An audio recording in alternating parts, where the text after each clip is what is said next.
If you have an Insinkerator garbage disposal, you probably have one of these keys somewhere underneath your sink. You may not know what it's for, but it's actually a really useful tool that can help you if your disposal stops working, and I'll show you how in this video. On the bottom of your disposal, there are two things you need to know about. One is a thermal reset button that'll look like this. If your disposal is working too hard and overheats, it'll trip a thermal protection circuit inside the disposal, and it'll stop working until you come in, let it cool off, and come in and press this button.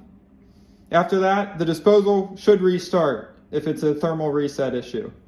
The other thing you can do with this key is put it in here. This is called a jam buster.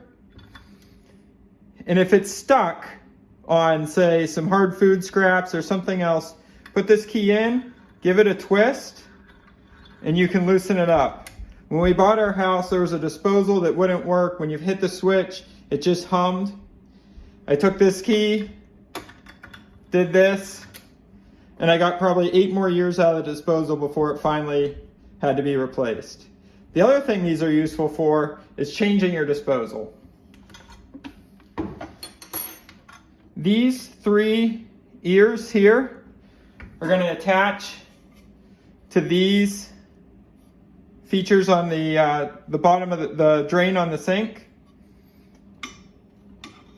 So when you're installing a disposal, you line it up, put the key in here, and twist to tighten, pulling that way.